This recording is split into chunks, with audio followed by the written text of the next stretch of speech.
écoutez le podcast de So Sweet Planet, un site et un podcast indépendant. Je suis Anne Greff et je vous propose des interviews autour des thèmes environnement, culture et droits humains. Si ce podcast vous plaît, merci de soutenir mon travail à partir de 3 € par mois sur Patreon. Vous trouverez le lien dans le descriptif de cet épisode.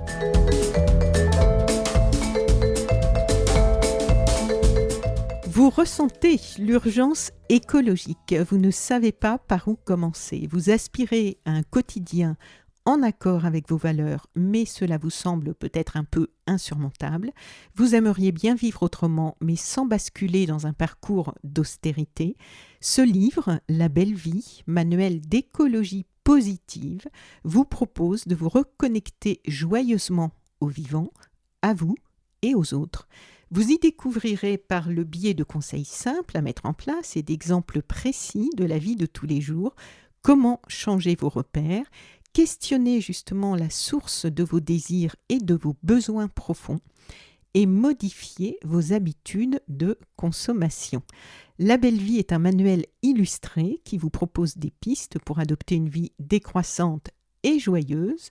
Aujourd'hui, sur So Sweet Planet, je vous propose une rencontre avec Claire Desmar, autrice de ce livre et de quelques autres, paysanne bio, militante écologiste. Bonjour Claire.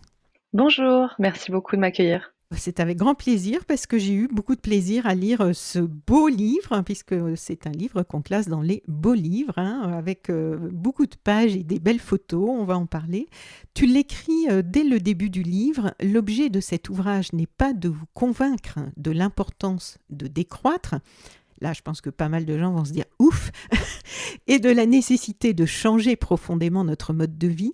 Des scientifiques, des économistes l'ont fait bien mieux que moi. Il s'agit plutôt de dessiner de nouveaux référentiels d'une société soutenable et heureuse.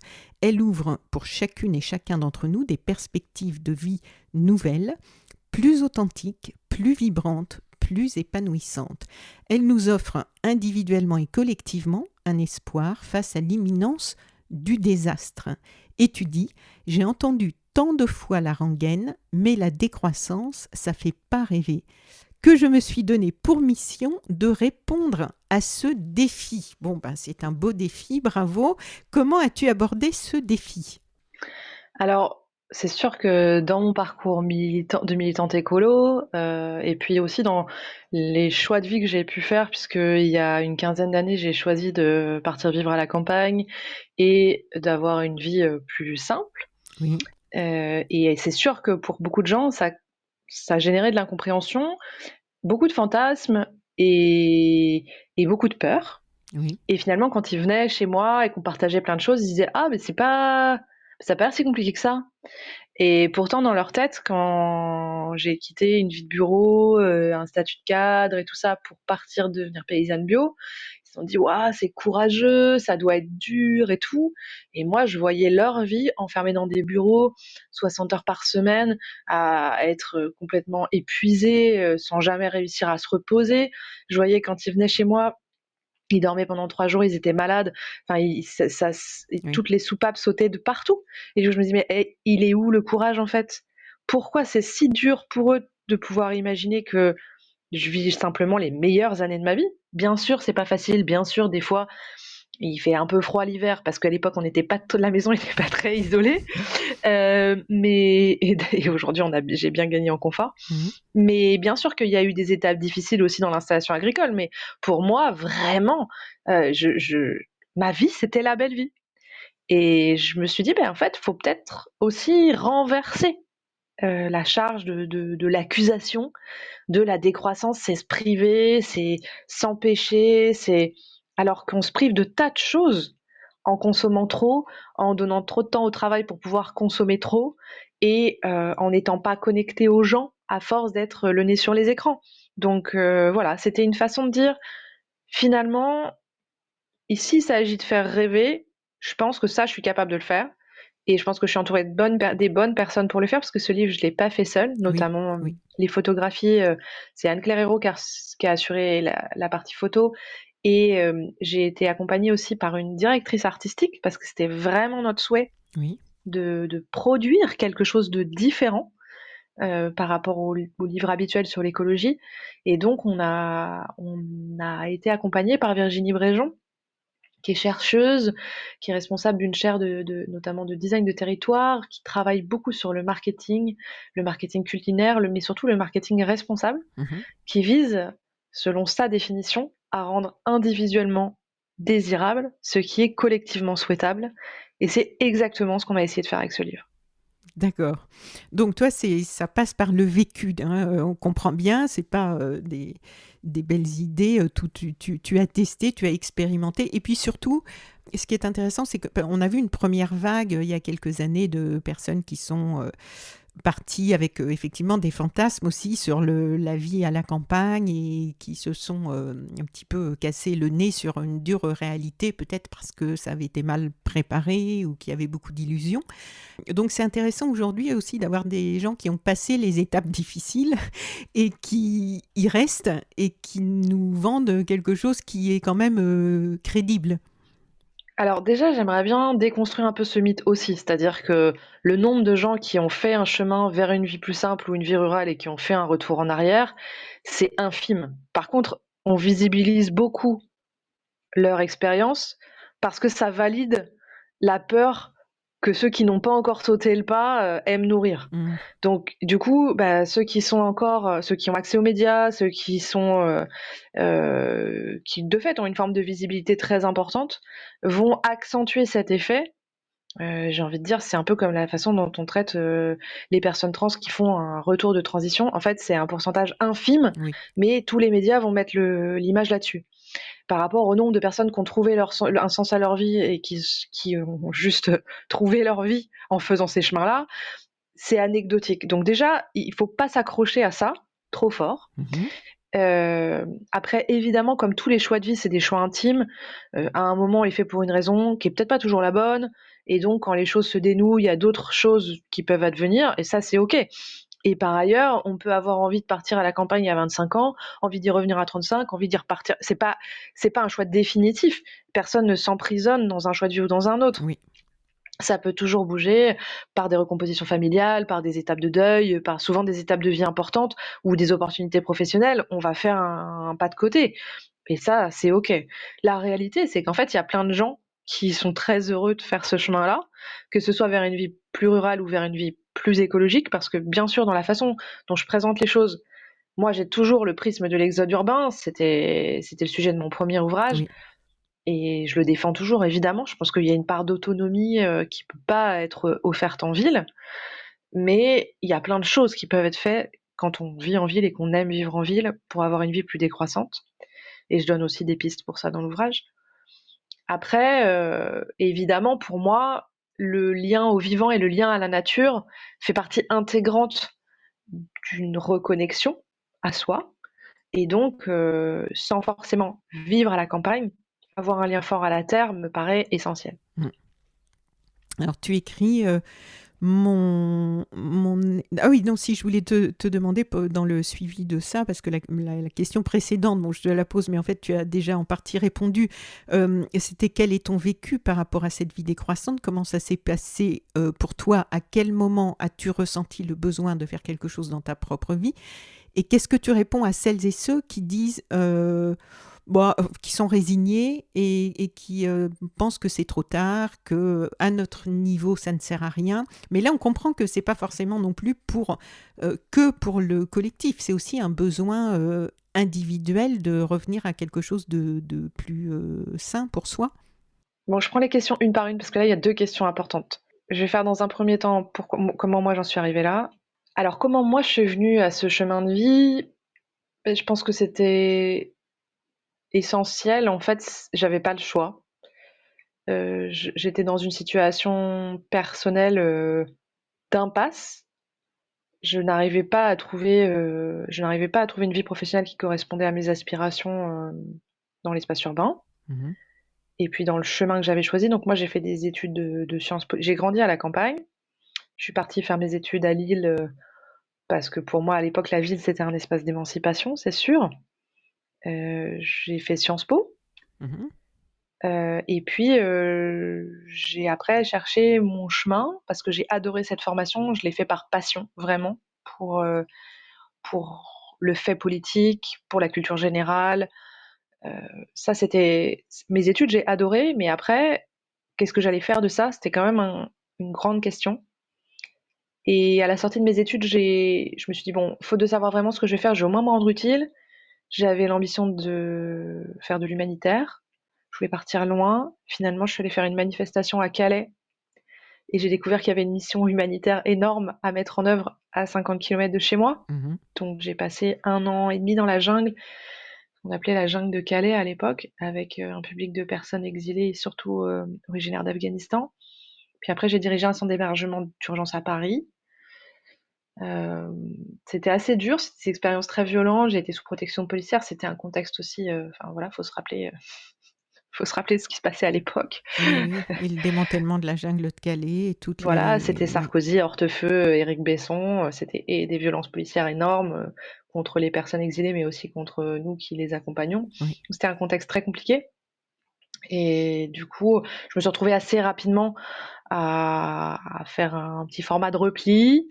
Je suis allée travailler, comme mon diplôme me le permettait, en collectivité territoriale. J'ai travaillé au conseil régional du Nord-Pas-de-Calais, qui n'existe plus aujourd'hui, enfin, aujourd'hui Hauts-de-France. Et en fait, dans cette vie de bureau, là, je trouvais pas de sens. À la fois, je travaillais quand même avec des écologistes sur des sujets qui étaient intéressants, mais mon quotidien, il était dans une tour en verre, loin du terrain, devant un ordinateur, et je me disais, mais c'est pas, je peux pas, je vais pas tenir comme ça. Et mon corps s'est mis à parler très vite, trop vite, et je savais pas quoi faire de ça en fait. Mm, Je mm. savais pas quoi faire de cette détresse. Et j'ai eu un besoin de revenir à ce qui m'avait amené aux questions écolo, à la fois un lien au vivant très fort, parce que j'avais découvert l'écologie politique d'abord par la protection de l'environnement, par le volet environnementaliste, parce que quand j'étais adolescente, j'étais dans un club de connaissance et de protection de la nature. Oui. Du coup, j'ai vraiment eu ce besoin de me reconnecter à la nature, et puis de me reconnecter aussi à des actions militantes qui correspondaient plus à ce que j'avais envie, qui étaient peut-être un peu plus radicales.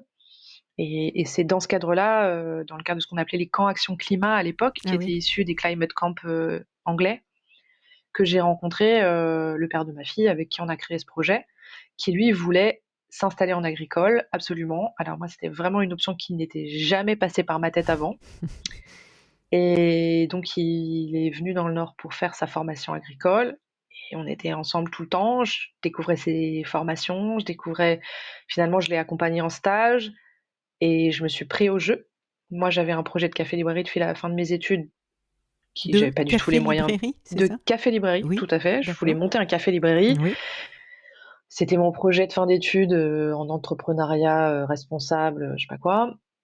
Et sauf qu'en fait, j'avais pas du tout de moyens de le faire en ville où la licence 4, c'était 40 000 euros plus tout le reste, quoi. Et puis j'étais jeune aussi. Et ben, je me suis dit, mais attends, lui, il veut faire paysan. Moi, j'ai ce truc-là. Et si on faisait ça ensemble? Et si on faisait ça à la campagne? Allez, on y va. Et en 6 mois, on a trouvé une ferme, on a déménagé, on s'est installé.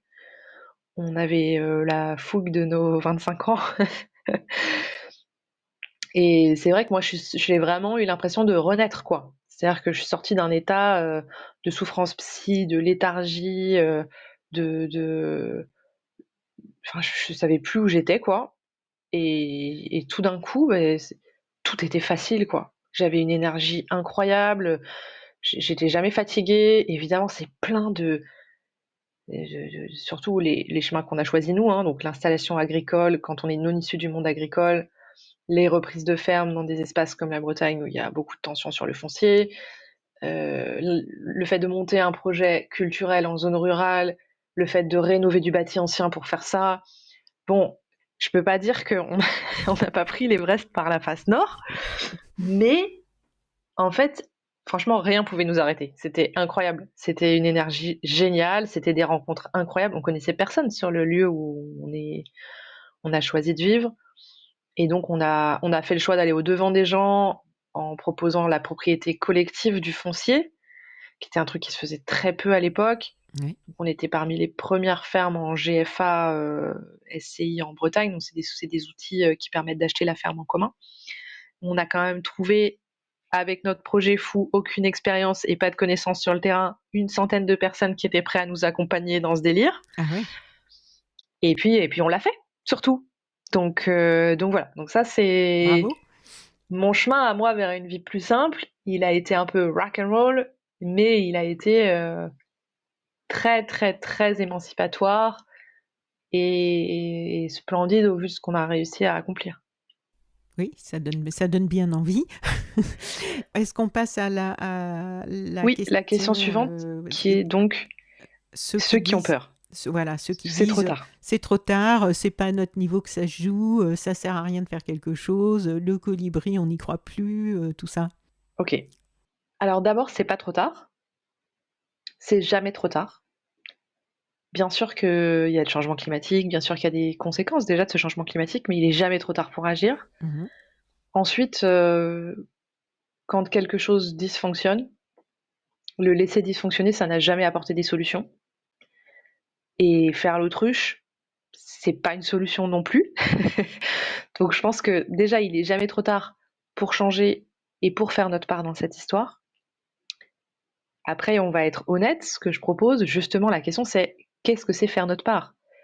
Si faire notre part, c'est juste mettre son pot de yaourt dans la poubelle jaune, ça se peut que ce soit un petit peu vain. Oui. Par contre, si faire sa part, c'est refuser la société de consommation et de production, arrêter d'enrichir un système qui détruit le vivant et nourrir de nos énergies individuelles et collectives quelque chose de différent, là, je pense que ça peut quand même changer la donne en fait. Donc, c'est pas trop tard. On peut faire des choses. Bien sûr qu'on peut faire des choses. Et en plus, franchement, il suffit d'aller voir les gens qui se bougent pour se rendre compte combien ils sont heureux, ce que ça leur apporte, quel est le niveau des difficultés réelles qu'ils ont à surmonter. Ils en ont tous et toutes, on en a tous et toutes, hein, des difficultés à surmonter. Mais elles sont quand même anecdotiques par rapport à la perspective de continuer sur le chemin dans lequel on est actuellement Oui. et d'aller tout droit dans le mur. Donc je pense que c'est vraiment hyper important de se dire on peut, on doit. Et puis si on le fait, il y a quand même beaucoup à gagner. Parce qu'il y a aussi cette idée de ah ouais, mais ça va être dur, oh, c'est l'écologie, c'est se priver. Moi, j'ai pas envie d'arrêter de faire ceci, j'ai pas envie d'arrêter de faire cela, je veux continuer à manger plein de viande, je veux continuer à prendre l'avion. Mais en fait, on s'interroge jamais sur ce que tout ça nous apporte, vraiment. Et la vraie question de pourquoi on fait toutes ces choses-là qui nous semblent essentielles. Parce que la décroissance, c'est pas la remise en cause du confort, de la santé. Évidemment qu'on continue à se soigner, qu'on continue à prendre soin de soi, qu'on continue à faire en sorte d'améliorer notre rapport au quotidien, à plein de choses. C'est pas justement, je pense qu'un des gros problèmes aujourd'hui de la vision de l'écologie, c'est que c'est vu comme une forme d'ascèse. Mm. C'est-à-dire que pour être écolo, faut être un moine bouddhiste, quoi. Et en fait, souvent, quand on parle de décroissance, les clichés qui reviennent, je les traite dans le livre, c'est trois clichés principaux. C'est les Amish, donc Oui. ça c'est le truc de Macron, Oui, oui. la lampe à huile, les Amish, etc. Mhm. La ZAD, donc les zadistes, les éco-terroristes, etc. Et Mad Max, c'est la fin du monde, tout a cramé et après on se bat pour les dernières ressources qui restent. Ça, c'est vraiment les imaginaires qu'on impose à la décroissance. Ok. Et c'est intéressant de les analyser. C'est intéressant de les déconstruire, de comprendre ce qui se cache derrière.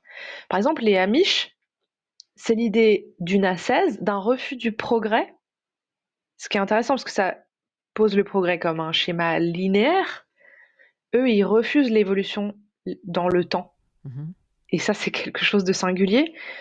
Mais surtout, les Amish, c'est la question spirituelle. D'accord? S'ils font tout ça, c'est parce qu'ils sont très croyants, en Dieu en l'occurrence, et qu'ils espèrent obtenir leur salut Mhm. d'une pratique, on va dire, de vie simple et connectée à la nature. Donc il faudrait faire un engagement écolo ou une forme d'ascèse pour aspirer à une vie après la vie, quoi. Enfin, aller au paradis ou je sais pas quoi. Bon, je pense pas vraiment que ce soit nécessaire d'aspirer à ça ou d'avoir cette foi pour pouvoir s'engager dans un chemin de vie écolo. Deuxième chose, c'est la ZAD.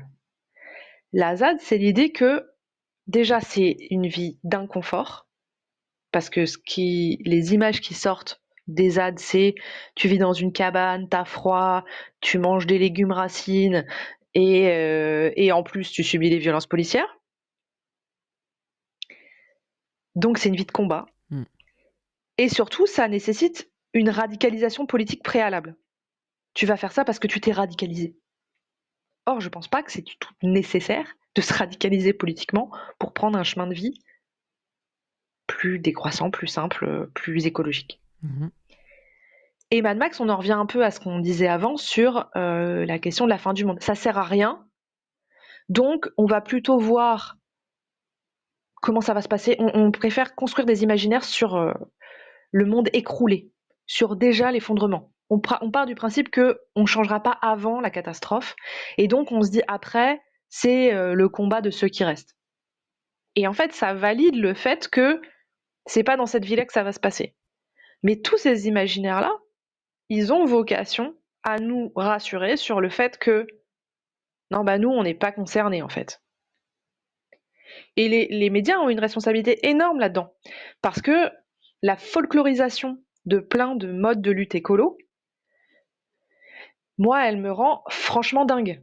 C'est-à-dire que les journalistes, ils adorent aller chercher les gens qui ont les modes de vie les plus what the fuck, les plus radicaux, les plus... voilà. Donc, le mec qui vit tout seul dans sa maison en carter, pieds nus sur la terre battue au sol, été comme hiver, et qui fait son jardin à la houe. Voilà, ben en fait, lui, ça va être une star des médias. Mm.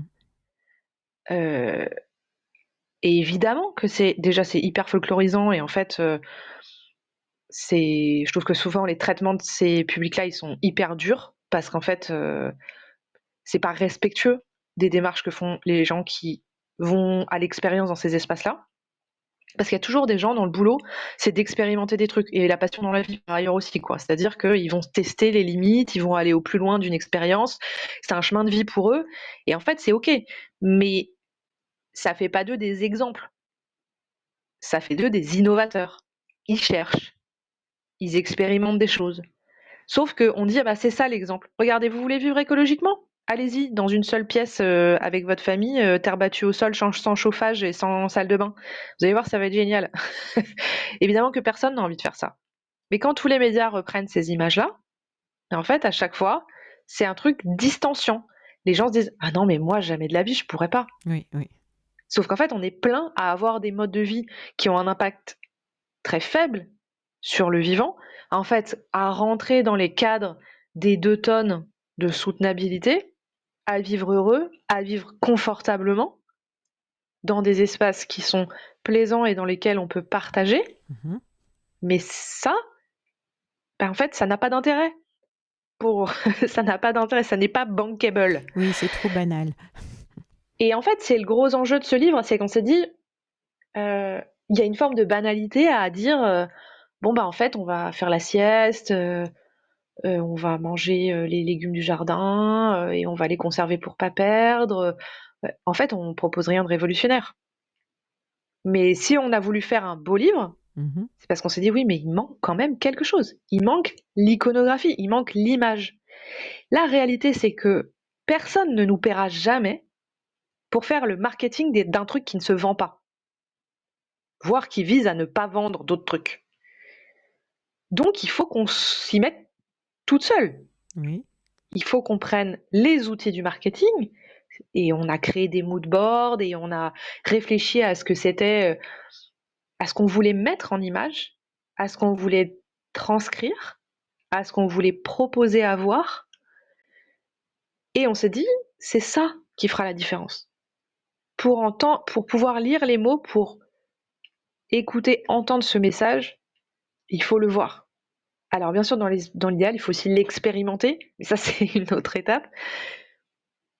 Mais vraiment, d'abord, il faut être capable de se le représenter. Et aujourd'hui, c'était pas possible. Parce qu'aujourd'hui, eh bien, on a les Amish, les zadistes et les gens qui vivent dans des cabanes, quoi. Et ça, c'est pas possible. Mm. Donc, l'idée du bouquin, c'est vraiment de proposer à voir quelque chose qui est ouvert à tout le monde, qui n'est pas, qui tient compte des limites des personnes, euh, qui tient compte de notre rapport au confort et au bien-être dans la société dans laquelle on vit, mais qui cesse de se débarrasser quand même de beaucoup de choses inutiles par ailleurs. Et d'ailleurs, on sent il m'a semblé qu'il y avait un parti pris vraiment dans les photos, justement. C'est pas des photos avec des couleurs boostées, clinquantes, un peu tape à l'œil dans l'esthétique Instagram et compagnie. C'est pas des tons très chauds, c'est très naturel, hein, pour le dire simplement. Ça a été aussi pensé en amont, j'imagine, le Oui, traitement de alors l'image. déjà les photos effectivement elles sont pas surtraitées, il y a pas de soit c'est pas un fond blanc, un fond rose, un fond bon voilà un peu comme on voit partout sur Instagram, c'est sûr que c'est un choix. Après c'est aussi la qualité du travail photographique d'Anne-Claire qui fait la qualité de ses photos.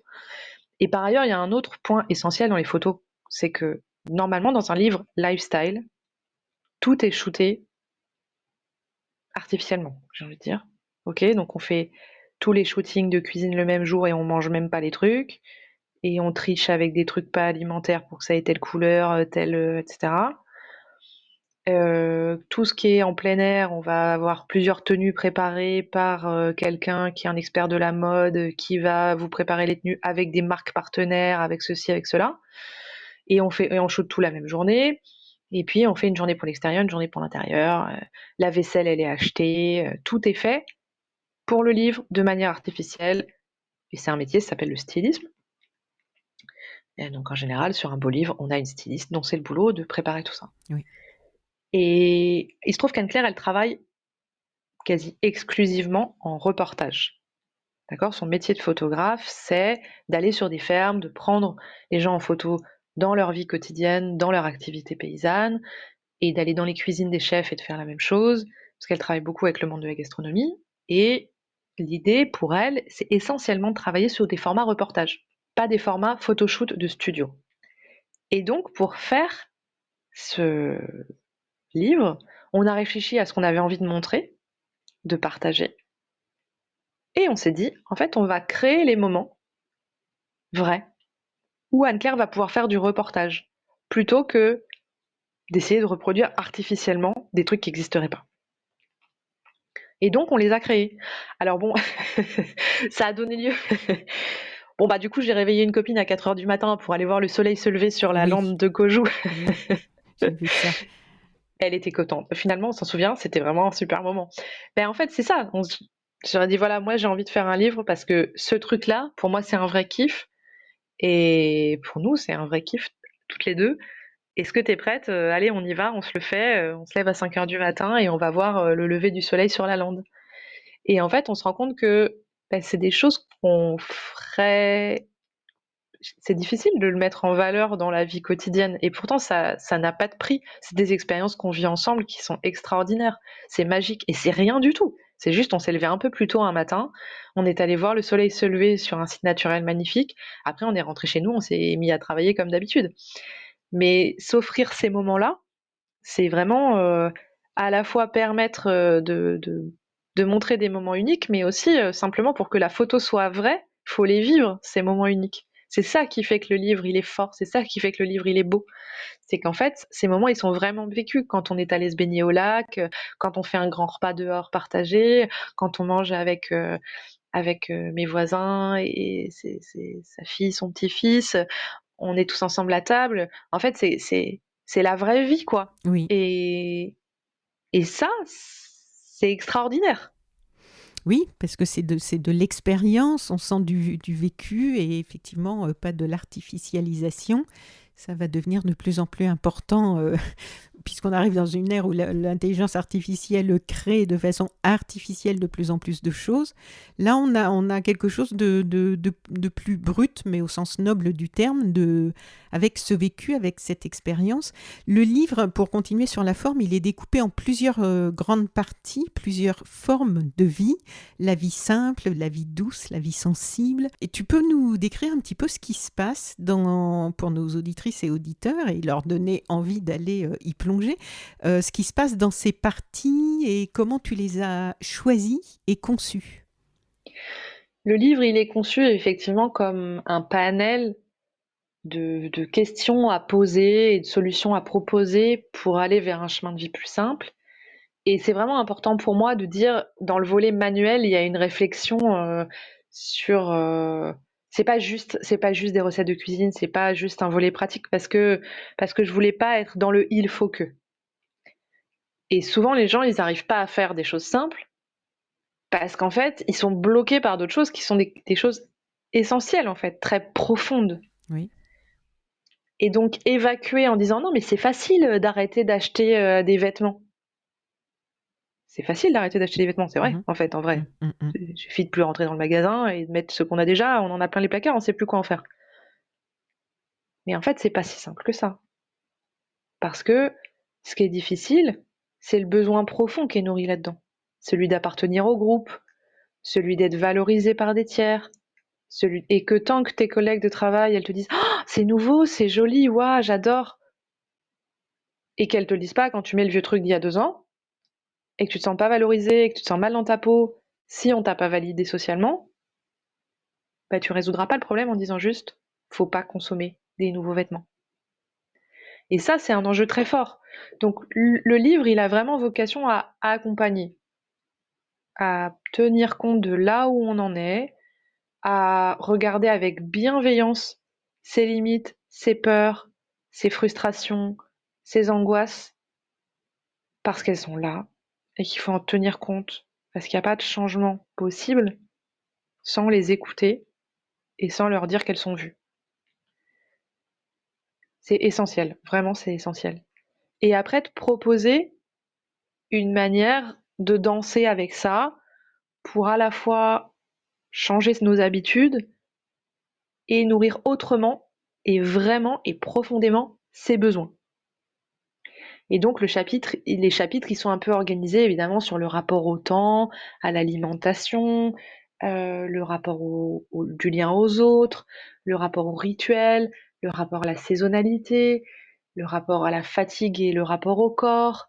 Donc voilà, chaque chose est un peu traitée dans son espace, mais à chaque fois, on va traiter les problèmes et les solutions en ayant un regard bienveillant sur là où on en est.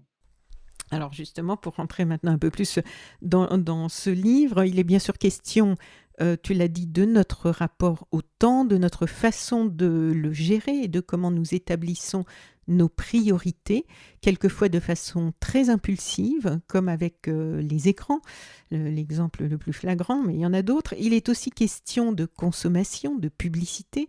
Tu nous proposes de réfléchir sur ces sujets en faisant un pas de côté, en prenant un peu de recul, en nous rappelant que nous avons aussi parfois le choix de faire autrement, quand souvent on l'oublie d'ailleurs. Tu écris page 15, le titre de cette page c'est besoin au pluriel, besoin de liberté et libération du besoin. Et je vais donc continuer un petit peu de lire ce passage. La vie décroissante, ce n'est pas refuser le superflu. La sobriété traite tous les types de besoins. Il s'agit de proposer d'autres manières de les satisfaire. Les besoins se classent traditionnellement en 2 grandes catégories. Donc je continue de citer, les besoins primaires d'un côté, manger, boire, dormir, se loger, se chauffer, se soigner, se lier aux autres. Les besoins dits secondaires, ceux dont notre survie ne dépend pas mais qui nous apportent du bien-être, se cultiver, se divertir, voyager, etc. L'idée est répandue qu'une vie plus écologique, plus simple, se limite à satisfaire les besoins primaires et à renoncer aux autres. Évidemment, c'est une erreur. Regardons d'un peu plus près cette question des besoins. Alors, je ne vais pas tout lire, mais est-ce que tu peux nous en dire quelques mots de cette question des besoins que j'ai trouvé ça passionnant à lire tout ce, ça reprend des choses qu'on a déjà entendues et puis ça va un peu plus loin aussi sur d'autres aspects très, très pratiques, très techniques d'ailleurs, hein, avec des petites grilles pour s'y retrouver un petit peu dans tout ça. Oui, je pense que les besoins, c'est vraiment une question essentielle parce que on en revient à la question de l'ascèse et que l'écologie, c'est se priver du superflu. En fait, non, définitivement pas. C'est pas vivre comme un moine dans une en retrait du monde avec une seule toge et juste en nourrissant de quoi son corps pour survivre en fait. La question, elle est absolument pas là, jamais de la vie. Et d'ailleurs, on le voit, il y a plein d'humains. Pour moi, la notion de besoin primaire et secondaire, elle est absurde. Aujourd'hui, il y a des gens qui se privent de dormir pour pouvoir travailler plus, pour être validés par leur père, leur chef, ou pour gagner plus d'argent. Dormir, c'est un besoin essentiel. Oui. Pourtant, on voit que dans ce cadre-là, bah, le besoin de validation et d'appartenance au groupe ou le besoin d'accéder à un statut social, il est supérieur à ton besoin primaire. C'est pareil pour l'alimentation, c'est pareil pour plein de choses. Donc, il y a des gens qui se privent de manger pour pouvoir se payer un téléphone. Oui, j'allais le dire, que ce soit pour le sommeil ou pour l'alimentation, il y a quand même des dégâts sur la santé en général, hein, quand on veut forcer notre corps à fonctionner autrement que selon juste ses rythmes naturels, quoi. Alors, assurément, mais par contre, dans les choix d'individus, on voit que la priorité des besoins et la dissociation entre besoins primaires et besoins secondaires, elle n'est pas si simple que ça. Et donc, pour moi, il y a vraiment, vraiment un enjeu à proposer une autre lecture des besoins. Alors moi, j'utilise la grille de la communication non violente qui travaille beaucoup sur la question du besoin parce que dans la relation à l'autre, c'est une question hyper importante. Oui. Pourquoi j'en veux, pourquoi j'ai des espoirs, pourquoi j'ai des frustrations, parce qu'en fait j'ai des besoins qui sont pas nourris, mais si je les regarde pas et si je suis pas capable de mettre des mots dessus et si je suis pas capable de les traiter moi-même, je peux pas demander aux autres de le faire. C'est la même chose dans le rapport à la consommation. Donc pour moi, la question c'est vraiment de travailler à l'identification de ces besoins pour pouvoir justement ensuite les nourrir autrement que par la consommation. Par ailleurs, on sait que la consommation, elle n'y répond pas vraiment parce que c'est une fuite en avant. Vous avez tellement besoin de ce truc qui va vous simplifier la vie, ce truc qui se retrouve sur une étagère de la ressourcerie un an plus tard. Si c'était vraiment le truc qui était le gage de votre liberté, et ce qui se retrouvait sur les rayons d'une ressourcerie un an plus tard ou au fond de votre garage, non. En fait, c'est un mythe. Et de fait, c'est aussi parce que les vrais besoins ne sont jamais remplis que le capitalisme et le productivisme et le consumérisme se nourrissent. Parce que si finalement il existait vraiment des choses, des objets qui pouvaient vous remplir, qui pouvaient nourrir profondément vos besoins, après vous auriez plus besoin d'un autre truc. Donc il faut aussi quelque part que c'est créer cette obsolescence d'usage pour que ce soit plus à la mode, ce soit plus le besoin de maintenant, il y a une nouvelle innovation qui réponde à ça. Et en fait, ça, c'est évidemment absurde. Et donc, c'est pour ça que la question du besoin, en revenir aux besoins, me paraît essentielle. Donc, je donne la grille de lecture des besoins et je donne aussi, par exemple, la méthode Bisou, qui Oui. est une méthode pour réfléchir quand j'ai envie d'acheter, c'est un moyen de mémotechnique, qui permet de réfléchir quand j'ai envie d'acheter quelque chose, est-ce que j'en ai vraiment besoin? Est-ce que c'est immédiatement que j'en ai besoin ou pas? Est-ce que je peux l'emprunter? Est-ce que je peux... Bon, voilà. Et donc, il y a plein de trucs, il y a plein de réflexions à mener en soi pour pouvoir changer notre rapport à ça. Et toujours en considérant vraiment que aucun de nos besoins ne sont illégitimes, mais qui peuvent être traités de manière plus écologique, toujours.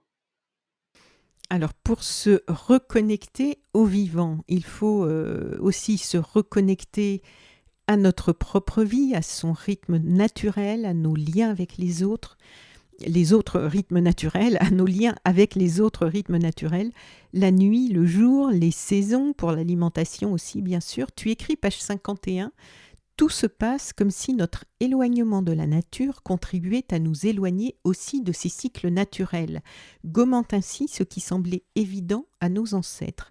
Prendre conscience de la cyclicité aide à accueillir les fulgurances comme les déclins, à profiter de l'hiver pour se reposer avant de tout donner au printemps. Cela s'applique à l'échelle d'une journée, d'une année et également de la vie avec des périodes plus ou moins heureuses, accélérées ou ralenties. C'est un peu... j'ai souvent, il y a eu plusieurs ouvrages sur la reconnexion au vivant avec des angles différents pour chacun, et à chaque fois, je me dis, c'est quand même étonnant parce que c'est ce qu'on ressent, c'est un peu comme si on niait la vie, notre propre vie, ce vivant. On fait un peu comme s'il n'existait pas, ce vivant, donc on le maltraite allègrement, que ce soit notre propre corps, notre propre vie, ou notre esprit aussi, ou notre psychologie, ou les végétaux, les animaux, les océans, bref, tout le vivant qui nous entoure et dont nous faisons partie sur la planète. Et la première page qui suit cette réflexion sur notre éloignement des cycles naturels dans ton livre, c'est la pause, l'importance de la pause. Qu'est-ce que la pause permet? En fait, la pause, elle permet de marquer que rien n'est linéaire. Ni le progrès, ni l'efficacité, ni le temps d'une vie. Et je pense que ça, c'est quelque chose d'essentiel et le meilleur moyen de l'expérimenter à très court terme, c'est juste de faire une pause. Oui, Et je parle des pauses et je parle des répits aussi, donc des temps qui permettent en fait de souffler, de se reconnecter à son corps, de s'ancrer et de pouvoir être finalement plus efficace dans les temps qu'on donne, qu'on concède au travail. On le sait, je veux dire, il y a plein d'études, notamment sur la productivité au travail, qui montrent que le présentialisme au bureau, qui est aussi un cadre sexiste, un biais sexiste de la gestion du travail, parce que c'est les hommes qui peuvent passer leur journée jusqu'à 19h en fait, ça rend pas du tout les gens plus efficaces en fait, hein. C'est juste une question de pouvoir. C'est que du coup la décision elle va se prendre à 19h30 et il faut être là, mais jamais ça n'a jamais rendu les gens plus productifs en termes de tâches qu'ils vont mener, de passer 8 ou 9 heures au travail plutôt que d'en passer 6 ou 7. Parce qu'en fait, au bout d'un moment, t'en peux plus, le corps dit stop, et donc du coup, tu passes des moments en 2 heures, tu vas faire le travail que quelqu'un peut faire en 30 minutes à un mm. autre moment. Oui, c'est ça. Donc ça, c'est un gros enjeu. Et c'est pareil dans tous les modes de travail, et c'est pareil dans tous les espaces. Donc il y a un enjeu très fort à pouvoir s'offrir des moments de répit, à pouvoir faire des vraies pauses, et ça marche pour les boulots créatifs, pour le travail physique, évidemment. Parce que moi, je l'ai vécu aussi dans le monde agricole où on veut taper dedans, c'est la saison, etc. Et en fait, tu fais pas de pause, à la fin, tu te fais un claquage. Oui, oui. Tu voulais pas perdre 10 minutes, t'as perdu 5 jours, en fait, hein.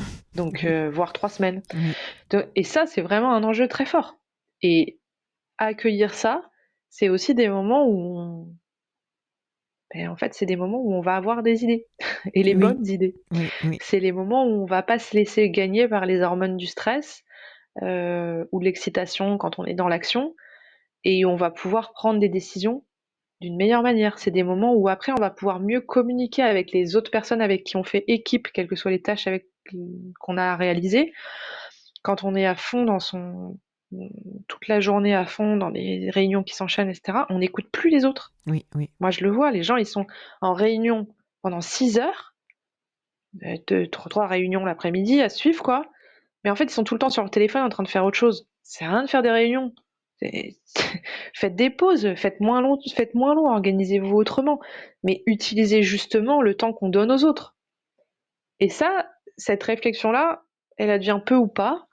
Et je pense que c'est essentiel parce que c'est aussi un système qui vise à nourrir ça, à nourrir une forme de déconnexion, une forme de coupure de soi, qui fait qu'après, on est des bons consommateurs.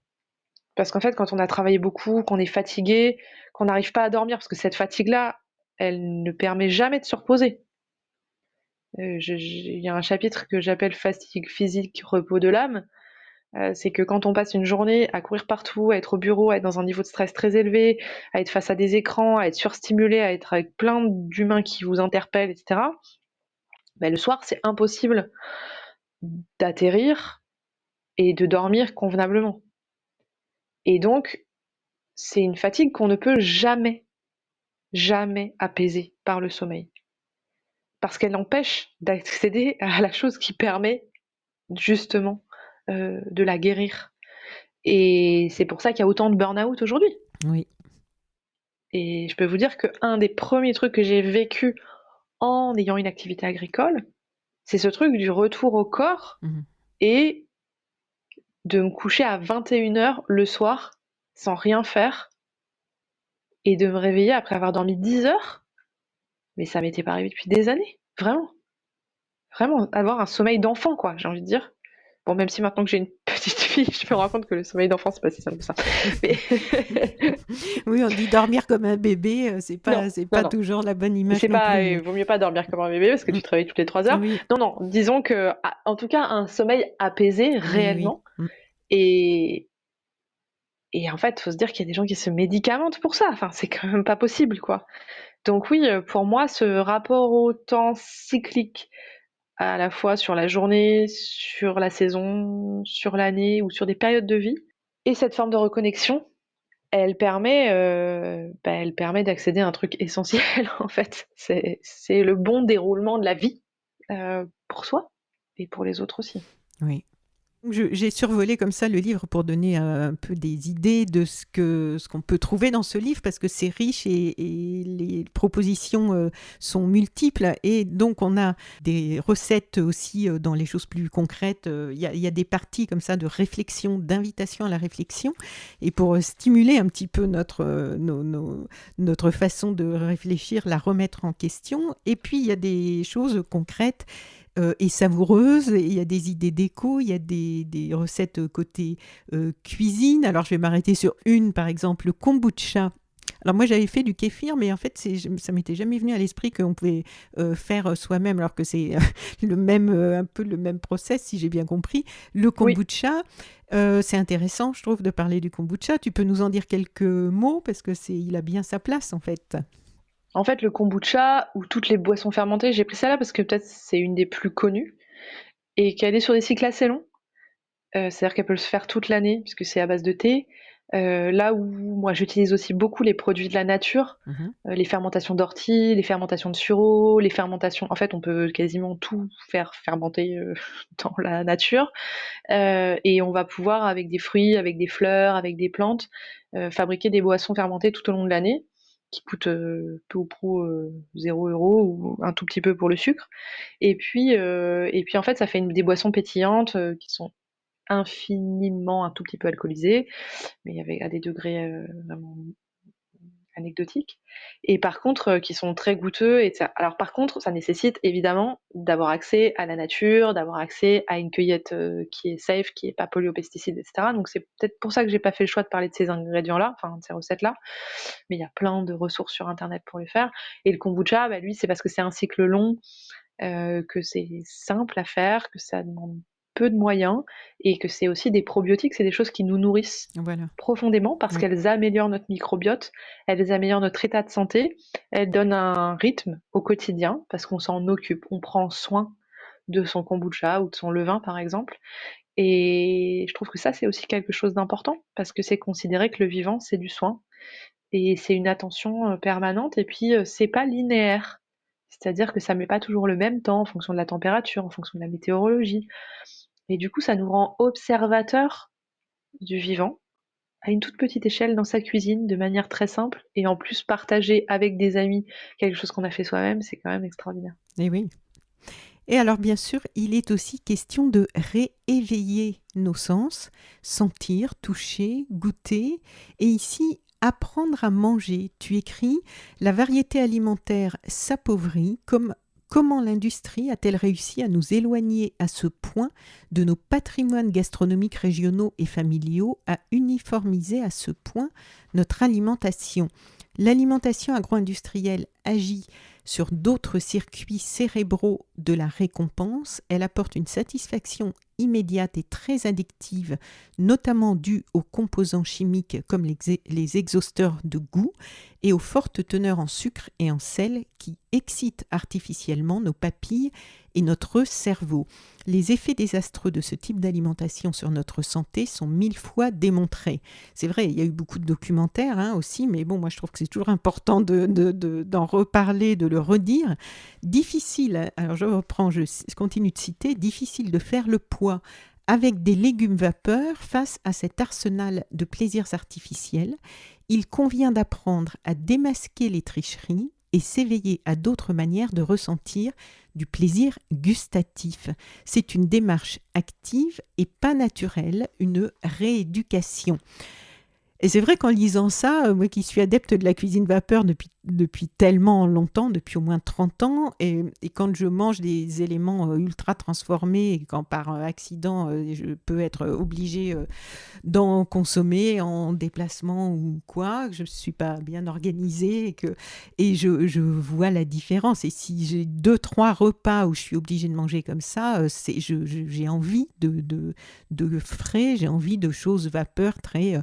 Je ne sais pas si c'est difficile de lutter parce que je trouve que juste des carottes vapeur avec un petit filet d'huile d'olive ou autre, un petit peu d'épices, de sel aux épices et juste ça, des bonnes carottes bio vapeur ou il y a pas mal de légumes vapeur je trouve que les goûts, c'est incroyable le goût par rapport à ce qu'on peut trouver dans la grande distribution en aliments transformés ou même pas transformés d'ailleurs. Ok, alors on est d'accord que d'un point de vue sensoriel, c'est extraordinaire, Oui. mais par contre, ce qui fait rêver les gens, ce qui fait saliver, ça reste la pub Ah, sur d'accord. le Oui, bus, qui passe sur le bus oui, ou qui est d'accord. sur Oui, oui, oui, d'accord. sur l'arrêt de bus, Mhm. avec le burger dégoulinant avec du fromage qui coule. Oui, oui, d'accord. Et de la sauce bien sucrée. Du bien Et une gras sauce et du bien sucrée, sucré, ouais. salée, etc. Ouais, Et en ouais. fait, le vrai enjeu, c'est de créer l'appétence.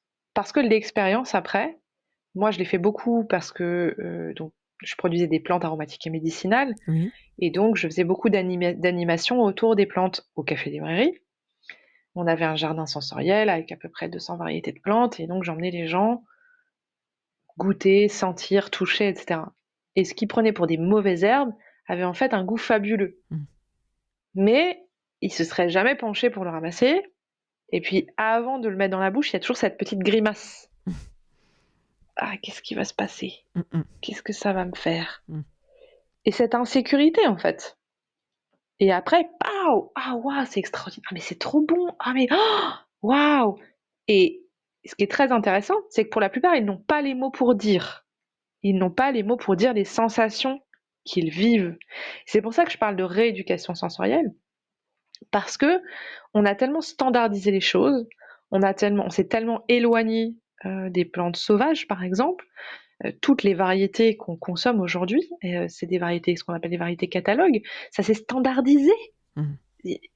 4-5 variétés de patates, les Oui, oui. carottes c'est 3, alors les tomates ça revient un peu, mais enfin c'est des fausses variétés qu'on trouve dans les supermarchés qui imitent les variétés anciennes. Au final elles ont toutes le même goût. Enfin, en fait, on a un goût standardisé pour chaque chose. Alors même que la nature a des variétés infinies, et en plus, en fonction de là où poussent les plantes, en fonction du terroir dans lequel elles vont pousser, du pédoclimat, la météo, la quantité d'eau qui va tomber, la nature des sols, une même variété n'aura pas le même goût, n'exprimera pas les mêmes saveurs. Et en fait, cette pluralité, cette expérience de sensations tellement différentes, avec des amertumes, des astringences, des goûts qui ne sont pas dans les goûts standardisés, ben ça c'est quelque chose de nouveau et les gens n'arrivent même pas à les décrire quand ils les vivent. Donc il y a vraiment tout un chemin pour être à l'écoute de ces sensations, regarder, mettre des mots dessus et être capable de dire waouh, mais ça me fait ci, ça me fait ça, etc. Et c'est vrai que j'ai une petite fille qui est très curieuse de l'alimentation parce que forcément elle a grandi avec nous, et les adultes sont toujours surpris de la manière dont elle parle de ce qu'elle boit, de ce qu'elle mange. Elle peut faire de l'œnologie avec du jus de pomme. Elle va dire ah c'est astringent, c'est un peu sucré, il y a une petite amertume, mais etc. Parce qu'en fait on lui a appris à mettre des mots sur ses sensations, à les partager et à être en conscience avec ses sensations. Parce que justement euh, la junk food, c'est la nourriture de la dissociation. C'est celle de quand on est stressé, qu'on n'en peut plus, qu'on a été trop loin avec son corps, parce que c'est aussi le lendemain de cuite où on a vraiment très envie d'un burger ou d'un kebab parce qu'on n'en peut plus. Ben, ça veut dire quoi? Ça veut dire qu'on a mis son corps dans une situation qui est pas bonne du tout, et on va aller compenser cette souffrance par quelque chose qui va faire encore pire. Donc on n'est pas bon, mais on est complètement dans le schéma de l'addiction. Et pour lutter contre ça, il n'y a pas beaucoup d'autres chemins qu'une forme de détox et une forme de réappropriation des sensations pour pouvoir revivre du plaisir autrement, et un plaisir qui est authentique, parce que effectivement il y a ce truc pulsionnel c'est plus que de la faim, quoi. C'est mort de faim quand on a des envies de ce truc-là, d'alimentation industrielle, de fast-food. Et puis on mange trop vite, et après on se sent coupable et on se sent mal, et le corps il a besoin d'encaisser, en fait. Et parce que vous disiez, moi j'ai besoin quand j'ai mangé trop de trucs industriels, quand je suis en déplacement, après j'ai besoin de légumes verts. En fait, le corps crie pitié après. Oui. Et donc, et puis il crie pitié sur le long terme. C'est-à-dire que pour ceux qui rentrent dans les schémas où on mange quasiment que de la nourriture industrielle, et ben en fait, on a des problèmes de santé, vraiment. Enfin, c'est pas Oui, anecdotique, c'est bien pas sûr. juste bon, finalement j'en ai fait un peu trop. Non, non, c'est aussi des problèmes qui mettent la vie en danger. Donc c'est pas anecdotique du tout, et sortir de ces schémas d'addiction est difficile, parce que sans, et ben on se sent vulnérable, on se sent mal, on sait pas gérer sa pulsion, on sait pas gérer la frustration de pas y avoir recours, et ça c'est un gros enjeu. Et c'est aussi pour ça que c'est important d'aller à la conquête de vrais plaisirs. Parce que quand on est dans un plaisir authentique, vrai, où on est en contact avec soi-même, où on partage quelque chose d'essentiel, le besoin d'être dans la pulsion, il disparaît. Et donc c'est pas je me prive et je remplace par autre chose, c'est je vis une expérience nourrissante profondément, qui fait que je n'ai plus besoin, je n'ai plus l'envie d'aller vers des choses qui sont pas bonnes pour moi. De toute façon, mon corps le sait, ma tête le sait, Oui.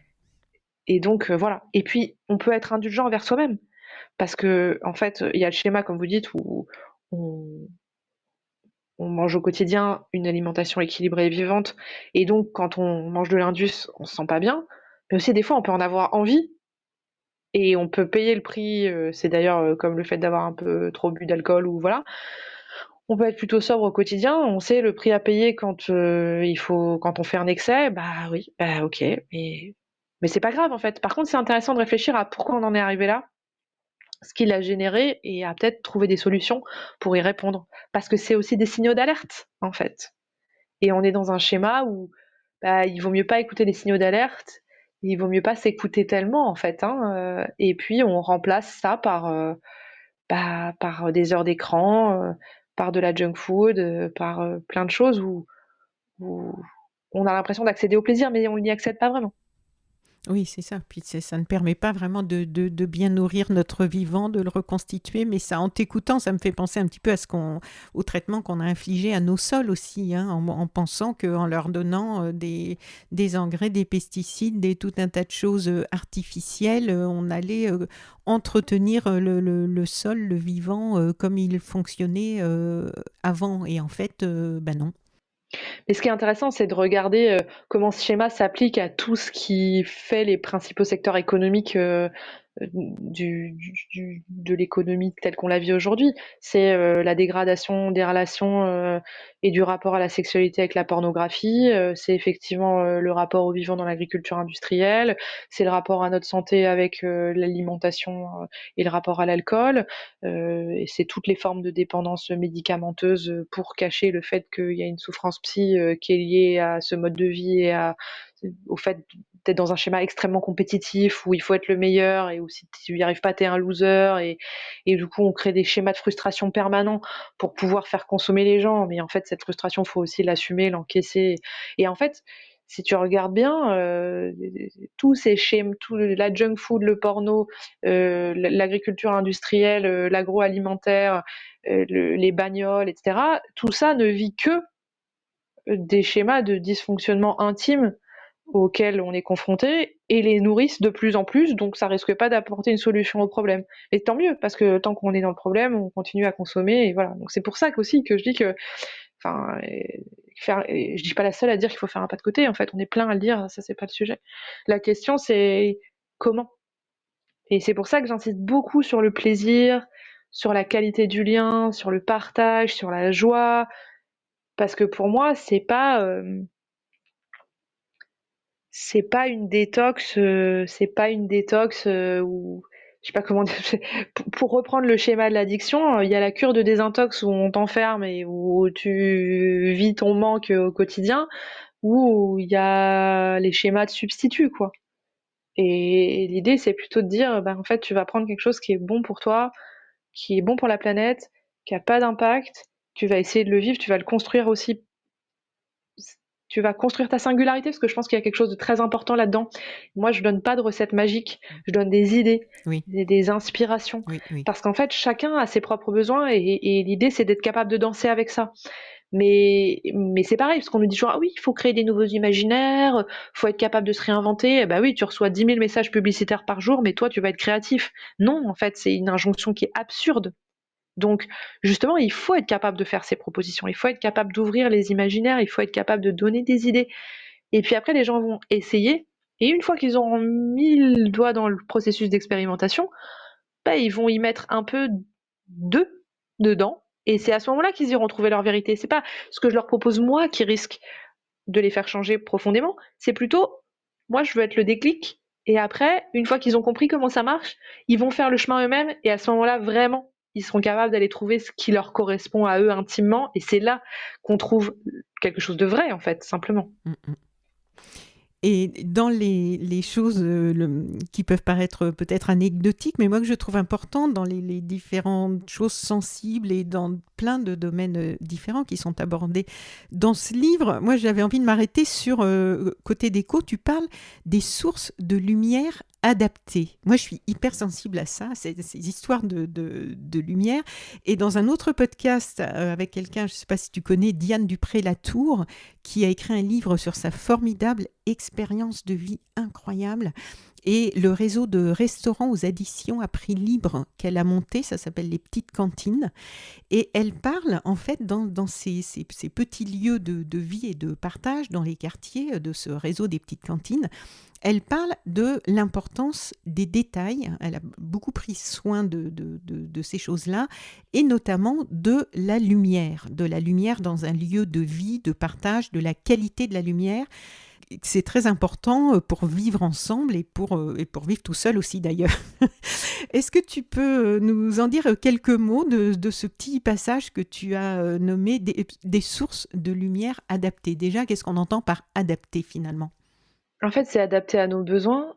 Et du coup, c'est être capable de proposer des choses différentes. Et dans les espaces, dans un même espace, on peut avoir des sources lumineuses différentes en fonction de l'heure qu'il est, de la manière dont on va utiliser l'espace pour répondre à nos besoins. Je pense que c'est vraiment important. Je parle du coup des petites lampes qui permettent de lire. Je parle des lumières d'ambiance assez chaudes pour être autour du feu, pour créer cette ambiance cosy. Je parle pour le coup de lumière plus froide quand on est au nord, pour garder cette fraîcheur. Et ça, c'est intéressant parce que avec très peu de choses, très peu de moyens surtout, on va pouvoir changer complètement l'ambiance d'un espace. Oui, parce que tu donnes aussi des pistes qui ne sont pas hors de prix, quoi, hein. C'est des choses qu'on peut se créer, qu'on peut trouver, qu'on peut fabriquer ou qu'on peut Je ne récupérer. propose absolument rien qui nécessite d'être acheté neuf. Voilà. Donc, tout ce que je propose, c'est des choses qu'on peut faire avec des trucs qu'on bricole en ressourcerie, qu'on peut fabriquer soi-même, et qui prennent peu de temps et pas d'argent. Parce que pour moi, c'est quelque chose d'essentiel. Déjà parce que, en fait, quand tu es agriculteur, agricultrice, ma vie des 10 dernières années, c'était quand même une vie de sobriété choisie, mais aussi contrainte, hein, parce Oui. qu'avec un SMIC pour deux, pour moi, c'est pas bourgeois de considérer un mode de vie écolo. Ça, c'est très important de le dire parce qu'il y a aussi cette idée des bobos qui auraient beaucoup de capital économique et qui, du coup, d'abord. Et puis l'idée que l'écologie, c'est post-matérialiste. C'est-à-dire d'abord, on doit boucler les fins de mois et puis après, on est écolo. Alors que franchement, je peux vous dire que je connais plein de gens qui sont écolos et qui ont des petits revenus et des modes de vie qui sont très simples aussi parce qu'ils ont peu de revenus. Et alors après, par contre, certains ne se revendiquent pas écolo en tant que tels, mais pourtant leur mode de vie est bien plus écolo que voilà, que plein d'autres qui pourraient le dire par ailleurs. Et je pense que ça c'est aussi très important. En tout cas, oui, donc tout est fait pour être simple et dans les trucs de déco que je donne, l'idée c'est vraiment de dire comment est-ce qu'on arrive à avoir du confort, du beau, tout en refusant les injonctions à la mode, parce que ça, je pense que c'est vraiment un truc hyper important. Euh, Évidemment, parce qu'en fait, se dire que les gens ils changent de canapé tous les 4 ans parce que c'est plus la mode du rose thé et qu'il faut mettre du blanc. Non mais déjà, qui met un canapé blanc quand t'as des gosses et des animaux? Je veux dire, faut quand même être dingue, quoi. Et pourquoi on fait ces choix-là? Pourquoi on fait ces choix-là? Eh mais ça me plaît. Non, c'est pas ça me plaît. Parce que ça, il se trouve que ça te plaît et ça plaît à toutes les meufs d'Instagram depuis 12 mois. Donc, c'est pas juste ça me plaît, en fait. C'est j'ai envie d'appartenir à ce groupe de gens à qui ça plaît. Voilà. Donc, comment est-ce on s'émancipe de ça? Comment est-ce qu'on s'inspire de choses authentiques? Et comment est-ce que on trouve son propre style? Parce que finalement, la mode, c'est aussi une négation de notre individualité. Parce que si j'aime ce truc-là pour appartenir à un groupe, est-ce que j'aime vraiment? À quel moment c'est mes goûts? Interroger ses goûts, c'est difficile. Et Virginie m'a beaucoup aidée pour ça, donc Virginie Bréjon qui est la directrice artistique du livre. Et je donne un truc qui est un truc qu'elle m'a donné pour créer son style.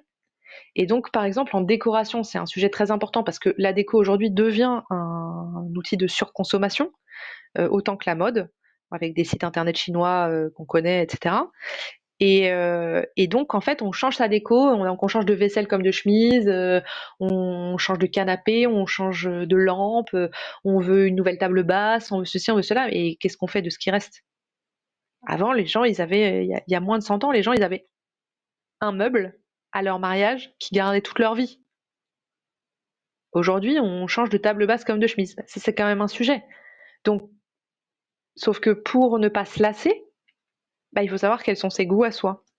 Et donc, c'est très intéressant de se dire, et puis après, il faut aussi bien choisir, parce qu'il y a toute une partie du livre aussi où je donne plein de trucs sur l'achat responsable, parce qu'en fait, évidemment, il faut quand même continuer à s'habiller, à avoir une fameuse table basse, ou à avoir de la vaisselle dans laquelle on mange, mais bien choisir ses matières premières pour que tout ce qu'on achète nous survive.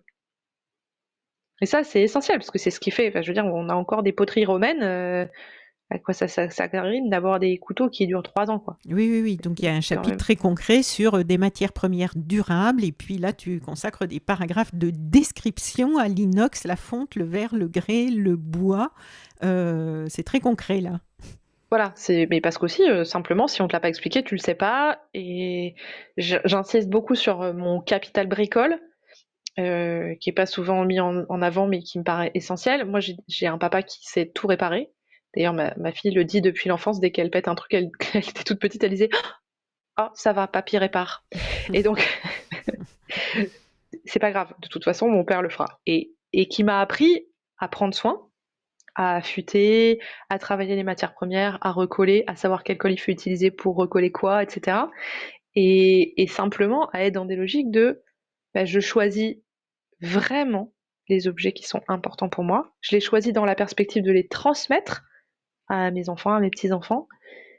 J'hérite moi-même d'objets qui sont à mon grand-père, à mon arrière-grand-père que j'utilise encore aujourd'hui, des couteaux par exemple. Donc je vais en prendre soin parce qu'en fait, ça fait déjà 2 générations, 3 générations, 4 peut-être, qui sont dans ma famille, donc j'ai la responsabilité de leur donner une vie plus longue encore Mhm. et d'en faire usage parce que c'est inutile de conserver des objets pour qu'ils soient dans des boîtes au grenier et qu'ils servent jamais. Et puis, donc quand c'est bien choisi, que ça a du sens, que on va le transmettre, ça n'a pas du tout la même valeur que quand c'est consommé de manière voilà, en flux. Et donc, c'est ces objets-là, pour revenir à l'histoire de créer sa mode, assumer sa singularité, la méthode que donne Virginie, c'est de partir de ces choses qui sont essentielles pour nous, qu'on a dans nos vies depuis longtemps, dont on ne s'est jamais lassé. Il y en a toujours un.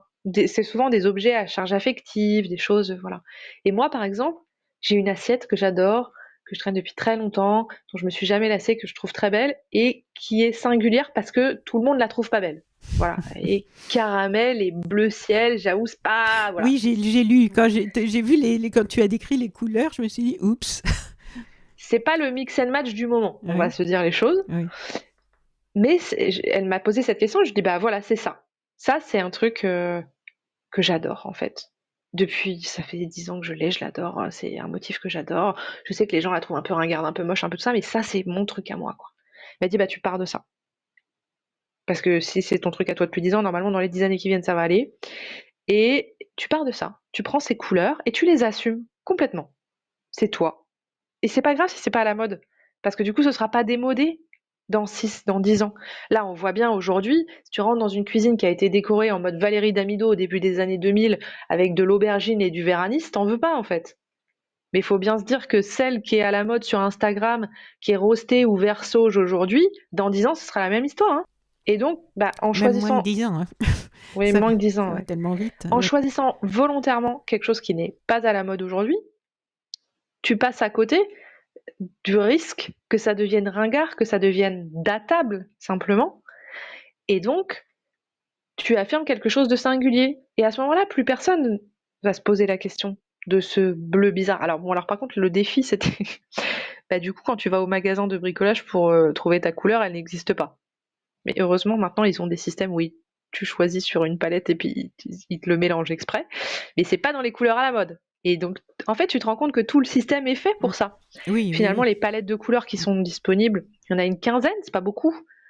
Pour, je sais pas, les peintures de cuisine, par exemple, il y en a une quinzaine, c'est presque rien, parce que c'est les couleurs du moment. Donc c'est les mêmes qui seront ringardes et qui seront remplacées par une autre palette dans 3, dans 5, dans 10 ans. Et dans les couleurs Donc, de vêtements, c'est pareil, hein. Quand on peut avoir envie d'une couleur basique une année, et ben non, c'est pas à la mode, donc on n'arrive pas à trouver un pull ou un t-shirt de cette couleur très simple qu'on voudrait parce que c'est pas dans les gros flux du moment. et inversement, tu es capable de dater le moment où c'était l'avènement du jaune moutarde ou celui du Oui, kaki, quoi. oui, oui, oui. Donc, et ça, c'est intéressant en fait, de Mm. se dire, et pire encore quand c'est des imprimés.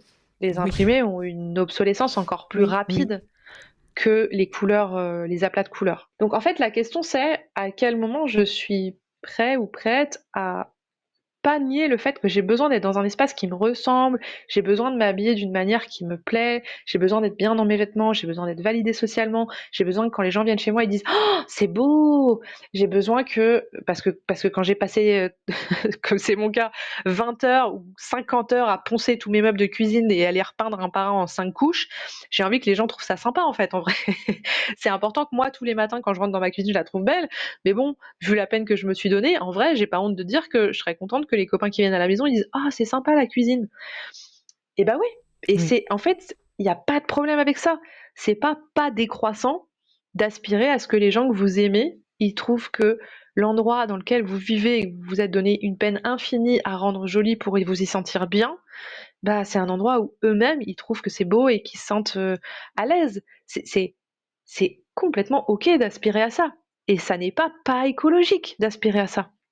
Par contre, ce qui serait pas écolo, c'est de faire des choix qui sont pas durables, c'est d'utiliser des matériaux, des matières premières qui dureront 10 ans alors que, en fait, on peut en utiliser d'autres qui durent toute la vie. C'est que, par exemple, je vais donner l'exemple de ma cuisine, qui est aussi un exemple dans le livre. Ma cuisine, elle est en vrai bois.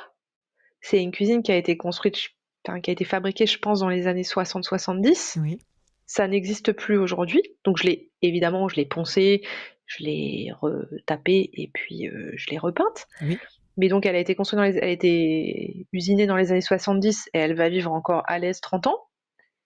Alors qu'une cuisine d'aujourd'hui, d'une grande chaîne de magasins suédois qu'on ne citera pas, au bout de 10-15 ans, il y a quand même plus grand chose qui tient en fait, hein. Donc il y a aussi un gros enjeu de durabilité dans les choix qu'on fait dans ces moments-là. Et c'est pas toujours acheter neuf qui rend plus durable. Donc c'est aussi pour ça que je donne beaucoup de place à la retable de meubles, à plein de choses qui sont dévalorisées. Enfin, moi, je suis hallucinée d'aller dans des ressourceries et de voir à quelques dizaines d'euros des armoires en orme, alors que c'est un bois qui n'existe plus puisqu'il y a eu une maladie sur les ormes, que c'est un bois extrêmement noble, que cette armoire, elle sera encore là dans 300 ans et que c'est vendu 30 balles. Parce qu'en fait, personne n'en veut. mais oui. Elle est où la valeur des choses? Quand on voit que des tables fabriquées en Chine, mais signées par un designer, des tables en plastique fabriquées en Chine, signées par un designer, elles peuvent se vendre plusieurs centaines, voire plusieurs milliers d'euros, et alors qu'elles seront toutes rayées, toutes moches dans 3 ans, quoi. Et ça, c'est un vrai sujet. Oui. Et donc, c'est aussi important de créer de la désirabilité sur des choses qui sont durables, qui sont modifiables, qui sont adaptables à nos besoins modernes, parce que forcément, il y a des choses qui changent, et qui, du coup, feront partie de nos vies et nous survivront, j'espère. Oui. Tu mentionnes aussi la spiritualité. Peux-tu nous donner quelques précisions sur la spiritualité, sur sa place ici, dans ce livre? Comment tu l'entends? Et sur cette phrase, page 136, la quête d'un équilibre personnel intime passe par une contribution, même modeste, à un grand tout. Oui, alors la spiritualité, je l'entends au sens assez large, autant au sens où bah, moi-même, j'ai pas de religion, j'ai pas mais je vois quand même beaucoup de gens autour de moi qui sont dans des quêtes spirituelles et parfois de manière aussi très artificielle. Enfin, je vois des gens qui partent au bout du monde dans des ashrams en Inde et ils te disent: «Ah alors c'était génial, bon bah on a jeûné, avant le repas, on avait une prise de conscience sur ce qu'on va manger, et et puis après je me suis reposée et j'ai prié et j'ai été accompagnée par des gens où je pouvais témoigner de ce que je vivais, en avec une seule personne qui était mon guide». J'étais là, ça ressemble quand même vachement aux bénédicités, au carême, au je trouve ça pas d'une originalité dingue en fait, mais à un Oui, moment, il fallait que tu ailles à l'autre bout du monde pour le découvrir. Et je pense au-delà du choix d'une religion ou d'une autre, il y a des choses qu'on retrouve dans quasiment tous les dogmes polythéistes ou monothéistes et qui sont intéressants à interpréter sur ce qui nous amène de conscience sur les choses. Et je parle beaucoup de la conscience. On en parlait tout à l'heure dans la rééducation sensorielle, dans le rapport à l'alimentation, dans le rapport qu'on a à son corps, qu'on a à l'autre. Je parlais aussi de la pornographie et du rapport biaisé au, simplement à l'autre, oui, oui, oui. à l'amour qu'on peut porter, au Mm. désir qu'on peut ressentir, etc.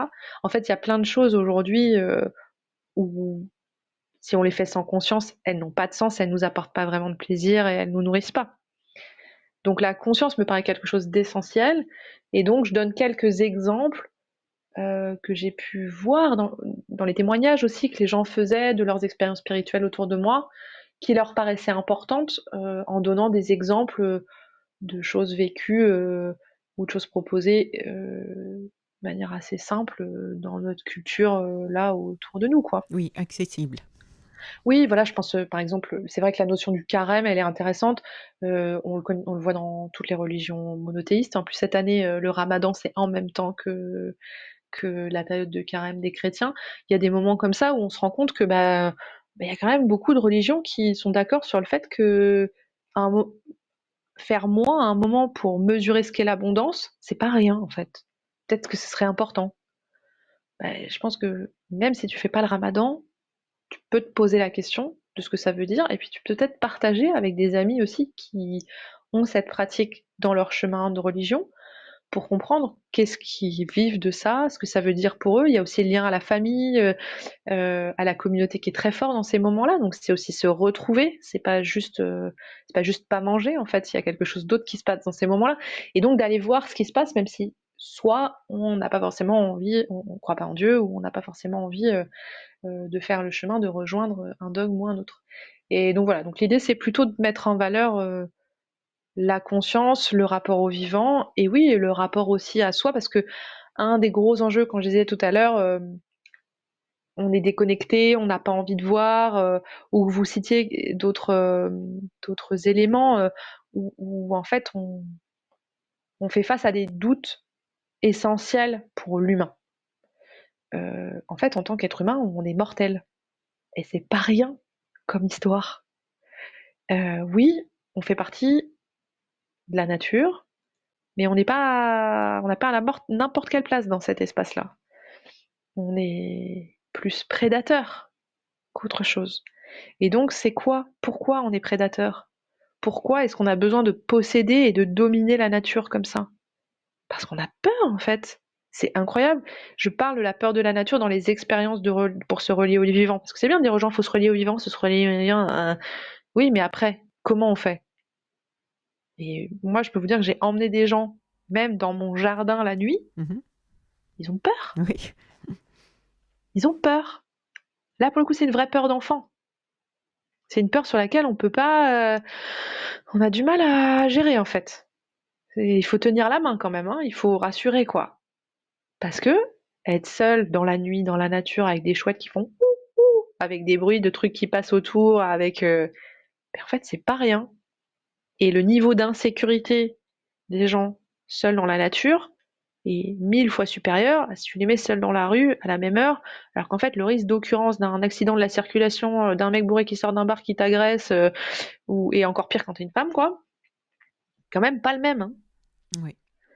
Surtout dans la nature chez nous, quoi. Déjà dans la nature en général, tu choisis plutôt l'ours que l'homme, mais en l'occurrence chez moi il y a même pas d'ours, hein, donc et la réalité c'est hyper intéressant d'aller explorer pourquoi c'est si dur, d'aller essayer de comprendre pourquoi en tant qu'humain on se sent aussi vulnérable quand on est mis dans une situation où on n'est pas en pleine possession de nos moyens et où d'autres espèces, elles, le sont. Parce que par exemple, elles voient dans le noir et pas nous. Et ça, je trouve que c'est se mettre en vulnérabilité quand on est un humain, bah, c'est intéressant. Parce que c'est aussi des moments où on change un peu de place, on change un peu de point de vue et peut-être on peut être en empathie avec ceux, que ce soit les autres humains ou les autres espèces, qu'on peut être amené à dominer. Et donc, je pense que c'est aussi des chemins de transformation intime qui sont importants dans ces moments-là, qui peuvent advenir. Mhm. Un chapitre s'intitule Recréer des communs. Pour celles et ceux qui nous écoutent et qui ne connaîtraient pas cette notion, est-ce que tu peux nous l'expliquer brièvement et nous donner quelques pistes, pas toutes celles qui sont dans le livre, mais pour donner une idée, parce qu'on n'a pas forcément l'impression que c'est à notre portée de créer ou recréer des communs.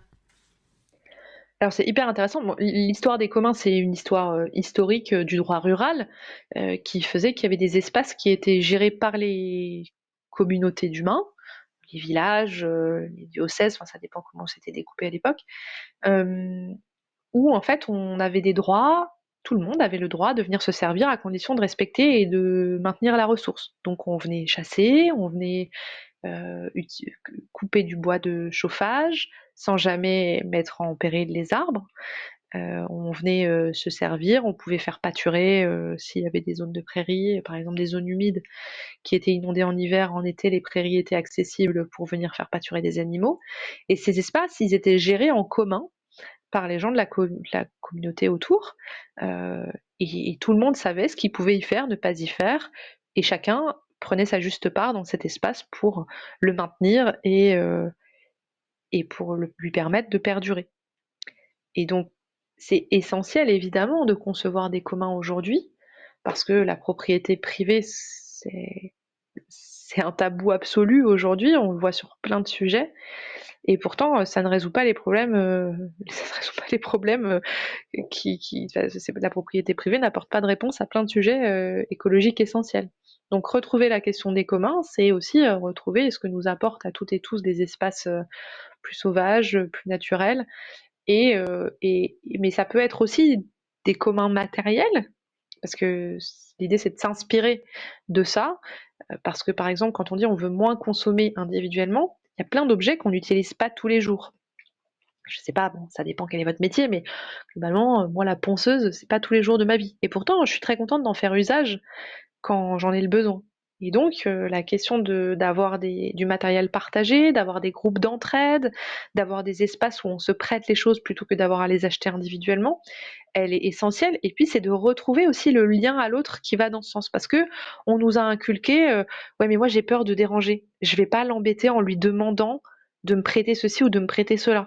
Et cette idée est d'une absurdité totale, hein. Il faut être clair. Les gens, on les dérange pas en fait quand on crée du lien avec eux. Parce que sinon, chacun reste tout seul chez soi, on se parle jamais, et puis dans ce cas-là, on se dérange pas.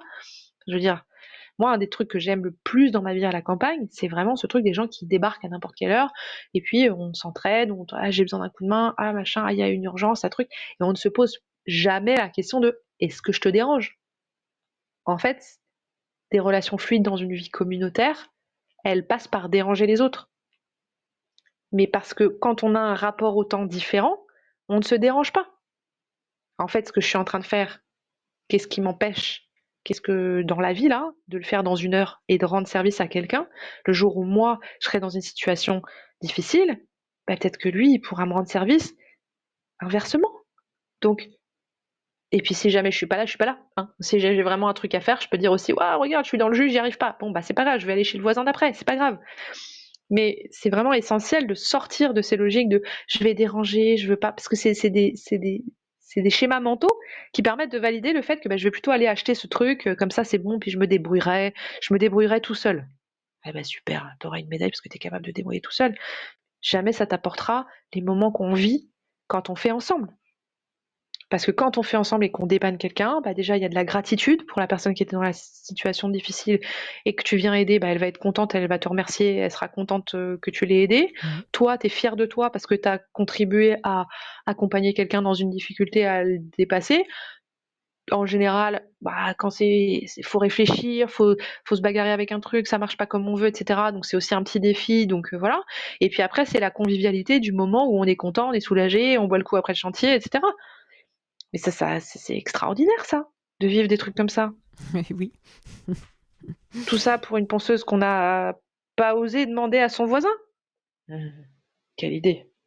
Alors, ce livre, on ne peut pas tout mentionner. Hein. Tu y parles aussi il y a un chapitre Une vie joyeuse. Tu parles de cuisine écologique, l'habitat, évidemment, gros sujet hein, qui méritait bien un chapitre. Le tourisme. Le livre, il est assez imposant. Les Avec rituels aussi, oui. Oui, c'est vrai, il y a les plein de trucs. rituels, oui. Et ben justement, en fait, alors parce que je voulais dire, il fait autour de 290 pages. On a essayé d'en donner un petit peu une idée en picorant comme ça à droite à gauche, en survolant. Est-ce qu'il y a des sujets dont nous n'avons pas parlé que tu aimerais particulièrement évoquer avant que l'on termine? Oui, mais je veux bien terminer sur les célébrations. C'est vrai qu'il y a plein de choses, il y a plein de choses. Oui, Et j'espère que c'est un livre nourrissant. C'est un livre qu'on peut picorer aussi. C'est-à-dire que justement, j'ai fait plein de sous-chapitres. Parce que moi j'ai fait Sciences Po, hein, donc à Sciences Po on dit 2 chapitres de sous-chapitres. Et je me suis émancipée de ma formation pour dire, en fait je fais le nombre de chapitres que je veux, bien, c'est comme ça. et puis c'est comme ça, et puis Bon, c'est tout. très bien. Et donc, un dont j'aimerais parler, c'est la question des rituels, Oui. parce que je pense qu'on manque de célébration, Mhm. et que je pense qu'il y a des rituels de consommation qui se sont introduits dans nos vies pour fêter des choses importantes. On va s'acheter un truc pour se dire ah là là, ouais, mais tu vois, on va acheter un truc à quelqu'un pour un anniversaire, pour un passage de cap, on va lui offrir un beau cadeau. Et par exemple, quand c'est mon anniversaire et que les gens me disent qu'est-ce qu'on peut t'offrir, je leur dis surtout vous m'offrez un truc que vous avez fait vous-même. Voilà, un dessin, un poème, un truc que vous avez bricolé, mais un truc qui veut dire vraiment quelque chose, quoi. Voilà, et que vous avez fait vous-même. Et c'est incroyable ce que les gens font, mais c'est fou. Mm. Et en fait, quand on voit les ressourceries, encore une fois, qui sont pleines des trucs à couper le saucisson et des fondus au chocolat, des trucs. Et les magasins qui ouvrent juste avant Noël, vous voyez, qui vendent tout ce genre j'appelle ça des cacailles, c'est ces trucs qui servent à rien avec des tasses à messages et des choses comme ça, qui sont ringardes à peine qu'elles aient été achetées. Qu'est-ce que ça veut dire d'acheter ça pour quelqu'un qu'on aime? C'est pour dire ah oui, mais parce que le cadeau c'est un peu tabou de pas faire un vrai cadeau quoi. Alors, donc, Oui. reconstruire des rituels, célébrer vraiment, célébrer les réussites, mais célébrer aussi les échecs. Faire des Mhm. fêtes pour dire, ok, il y a quelque chose en moi qui s'est arrêté, il y a une relation qui est terminée, il y a des choses difficiles qui se sont passées, et on va faire un grand feu, on va jeter ça dedans, on va, on va demander le soutien des gens qu'on aime parce qu'on est dans la difficulté, euh, et on va vraiment passer ce cap, faire des vrais deuils. C'est vrai que moi j'ai une quarantaine d'années, donc je vois aussi beaucoup d'amis, femmes qui vivent par exemple des fausses couches, j'aime pas du tout ce mot-là, mais des grossesses qui ne parviennent pas à leur terme. Et Oui. alors on leur dit qu'il faut vivre avec ça, quoi. C'est tout. Et je me dis, mais c'est Oui. terrible. Et en fait, je l'apprends parfois des années après. Et je me dis, ces gens que j'aime, ils ont vécu cette douleur-là et on n'a rien, rien pour faire quelque chose de ça. Mais c'est terrible, quoi. Moi, donc, je me dis, voilà, c'est aussi, mais qui va oser inviter ses amis pour faire une cérémonie pour une fausse couche? Ces arbis, ça n'existe pas. Bah si, on va l'inventer en fait, c'est pas grave. On va l'inventer et on va se soutenir et on va s'embrasser et on va pleurer et on va vivre ce que ça veut dire et on va accueillir la fin de ce cycle-là et l'espoir qu'il y en ait d'autres qui naissent. Mais surtout, on va accueillir qu'on est là pour soutenir dans la peine, quoi. Et ça, je pense que c'est quand même des trucs où il faut passer à autre chose, il faut vivre des choses, il faut se centrer sur le Oui, c'est ça. positif. Bah non, en fait, Mm, mm. non. Bah, il y a l'hiver, il y a les deuils, et puis c'est parce qu'on célèbre bien les cycles de fermeture, les échecs, les fins de choses qui ont besoin d'avoir une fin. Il y a des entreprises, on les a montées, on était contents, on était fiers, bah un jour ça s'arrête, quoi. Bah, c'est pas grave. Mais par contre, on donne de l'amour à ce qu'on était à l'époque, à ce qu'on a su dépasser comme difficulté, et puis à ce qu'on est devenu, et aussi au courage qu'on a eu de prendre des décisions parfois, d'arrêter un travail, de faire un bout de chemin ailleurs, ou simplement de demander aux autres de l'aide parce qu'on est dans la difficulté. Et ça me paraît des choses qui sont essentielles pour le coup. Et ça permet de célébrer vraiment les grandes joies et les grandes fêtes, et d'inventer vraiment aussi des rituels pour ça. Très bien, très bien. On pourrait parler encore des heures, hein, mais on va Sans aucun doute. parce que même si on a j'ai eu beaucoup de plaisir à t'écouter parler, je pense que mes auditrices et auditeurs auront autant de plaisir. Mais en tout cas, Il y quoi. a plus d'une heure. Oui, il y a 1 heure et demie, bah, ça arrive assez souvent. Mais c'est surtout D'accord. qu'après, je souhaite aussi que les gens aillent chercher le livre et se plongent dedans pour avoir le plaisir que j'ai eu, parce qu'il y a beaucoup de choses qui sont dedans que l'on n'a pas évoquées, et aussi volontairement, parce que c'est pas le podcast du livre, il faut aller dans le livre, et nous, on parle autour du livre, et voilà, et c'est très... Ça fait du bien, donc merci beaucoup, Claire Desmar. Je rappelle le titre. Merci à vous. C'est La belle vie, manuel d'écologie positive, et c'est pas un titre gadget, hein, c'est vraiment, ça a du sens. C'est aux éditions First Edition. Je vais mettre, comme d'habitude, dans le descriptif du podcast, le lien pour que vous puissiez cliquer et acquérir, si vous le souhaitez, ou offrir directement ce livre sur le site un site de librairies indépendantes, des librairies indépendantes. Voilà.